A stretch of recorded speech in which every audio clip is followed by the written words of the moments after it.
এই ভিডিওটিতে আমি HSLC-2022 বেঙ্গলি ক্যান্ডিডেটসদের জন্য একটি 8 মার্কের most common question with answer সহ দেব। তাই তোমরা ভিডিওটি সম্পূর্ণ দেখো। যদি চ্যানেলটিতে নতুন হয়ে থাকো তাহলে প্লিজ চ্যানেলটি সাবস্ক্রাইব করে নেবে, কেননা HSLC এক্সামের জন্য ইম্পর্টেন্ট নোটসগুলো সর্বদা এই চ্যানেলটিতে দেওয়া হয়। So let's start this video. So সেই 8 মার্কের মোস্ট কমন কোয়েশ্চেনটি হলো বাংলা রচনা। এভরি ইয়ারে HSLC এক্সামে 4-5টি এসে দেওয়া হয়, তার মধ্যে যে কোনো একটি এসে 8 মার্কের জন্য লিখতে হয় এবং সেই 4-5টি এসের মধ্যে মোস্ট কমন এসেটির নাম হলো একজন মহাপুরুষের জীবনী। সো তোমরা সেই এসেটির উত্তর এই ভিডিওটিতে পাবে। তোমরা লিখে শিখে নিতে পারো। যদি HSLC এক্সামে এই এসেটি আসে, 99% চান্স আছে আসার, তাহলে তোমরা লিখে ফুল 8 মার্ক কালেক্ট করতে পারবে। সো একজন মহাপুরুষের জীবনী, যে কোনো একটি মহাপুরুষের বিষয় লিখতে হয়, তার জীবন অবস্থা কী ছিল সেই বিষয় লিখতে হয়। সো এখানে শ্রীমন্ত শঙ্করদেব জীবনী বিষয়ে লেখা আছে। সো তোমরা প্রথমে সূচনা দিয়ে স্টার্ট করবে। একটি গুরুত্বপূর্ণ কথা, তোমরা যে এসে লিখবে বাংলা রচনা 8 মার্কের জন্য, সেটি নিয়ম অনুযায়ী ভালোভাবে লিখতে হয়। যদি তোমরা নিয়ম অনুযায়ী না লিখো তাহলে কমন পড়েও তোমরা ফুল মার্কস কখনোই পাবে না। সো তোমরা যদি সেই এসে কিভাবে লিখতে হয় নিয়ম না জানো, তাহলে ভিডিওটির ডেসক্রিপশনে লিঙ্ক আছে, তা থেকে তোমরা গিয়ে দেখে নিতে পারো। তাহলে তোমাদের রচনার বিষয়ে যে ডাউটস সেগুলো ক্লিয়ার হয়ে যাবে।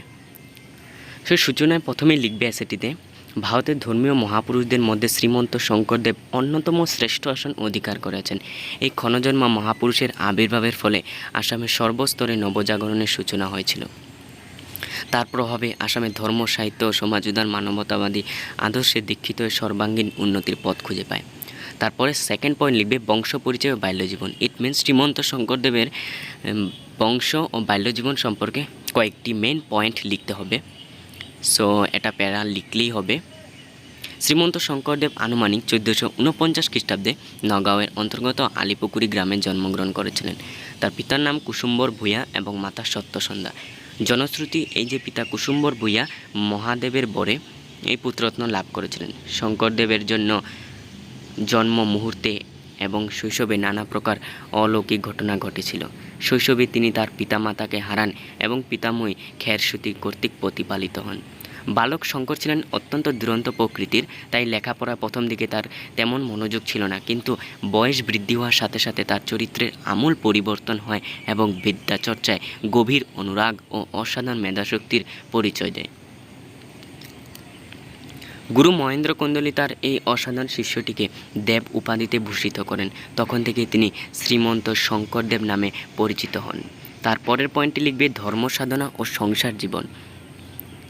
শ্রীমন্ত শঙ্করদেব তরুণ বয়স থেকেই শাস্ত্র গ্রন্থাদি পাঠ ও ধর্মালোচনায় ব্রতী ছিলেন। বিভিন্ন পন্থায় তিনি দীর্ঘকাল ধর্ম সাধনা করেন। এরূপ অধ্যয়ন ও সাধনার ফলে তিনি মানব জীবন ও ধর্ম সম্বন্ধে একটি উদার মতাদর্শে উপনীত হন। শ্রীমন্ত শঙ্করদেবের জীবনে ধর্মপ্রচার ও ধর্ম সাধনা প্রধান লক্ষ্যরূপে বিবেচিত হলেও তিনি সাংসারিক জীবনের কোনো কর্তব্য উপেক্ষা করেননি।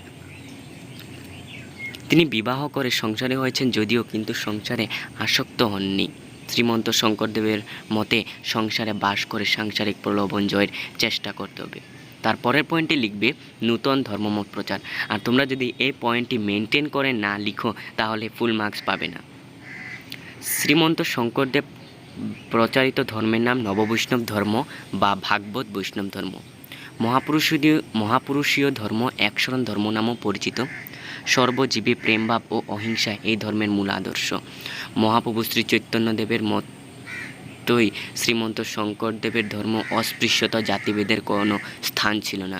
শ্রীকৃষ্ণই স্বয়ং ঈশ্বর, তার নাম কীর্তন করিলেই ঈশ্বরের কৃপা লাভ হয় ভক্তের প্রতি, এটাই ছিল শঙ্করদেবের প্রধান উপদেশ। সকল মানুষের প্রতি ভালোবাসা ও শ্রদ্ধাবোধ ভাগবতী বৈষ্ণব ধর্মের উদার আদর্শ। তৎকালে সমাজ জীবনে নানা প্রকার অন্যায় ও বৈষম্য প্রচলিত ছিল, তাই শঙ্করদেবের উদার ধর্মাদর্শে আকৃষ্ট হয়ে দলে দলে তার শিষ্যত্ব গ্রহণ করে। ধর্মপ্রচারে শ্রীমন্ত শঙ্করদেবের প্রধান শিষ্য মাধবদেব এক গুরুত্বপূর্ণ ভূমিকা গ্রহণ করেছিলেন। বরদুয়া গ্রামে হরিমন্দির স্থাপন তার অন্যতম কীর্তি। শঙ্করদেব বেশ কয়েকবার মাধবদেবকে সঙ্গে নিয়ে তীর্থভ্রমণে বের হয়েছিলেন। বহু ধর্মগুরু ও সাধু সন্ন্যাসীদের সঙ্গে আলোচনা করে নিজের ধর্মমতের শ্রেষ্ঠত্ব প্রমাণ করেন। তারপর শ্রীমন্ত শঙ্করদেবের নাম সমন্বয়মূলক ধর্মপ্রচার করে তিনি আসামের সমাজ জীবনে যুগান্তর করেন। তার মানবতাবাদের প্রভাবে সমাজতে বহু অন্ধবিশ্বাস ও কুসংস্কার দূর হয়। আসামের ভাষা ও ভাবাদর্শকে অনুসরণ করে অসমীয়া সাহিত্যের উদ্ভব হয়।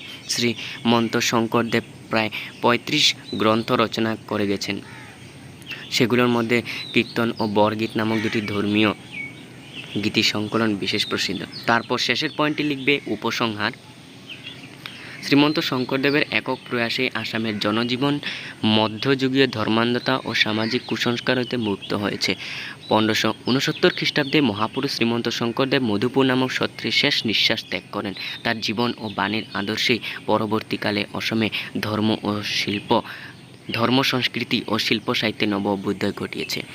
সো এটি ছিল একটি 8 মার্কের জন্য বাংলা রচনা, একজন মহাপুরুষের জীবনী। তোমরা 8 মার্কের জন্য এই এসেটি লিখতে হবে, না হলে 8 মার্ক কালে করতে পারবে না। সো তোমরা ভালোভাবে লিখে শিখে নেবে। 8 মার্কের জন্য একটি সুন্দর এসে এখানে দেওয়া আছে। So thanks for watching, good bye. পরের আরও একটি ভিডিওটিতে দেখা হবে।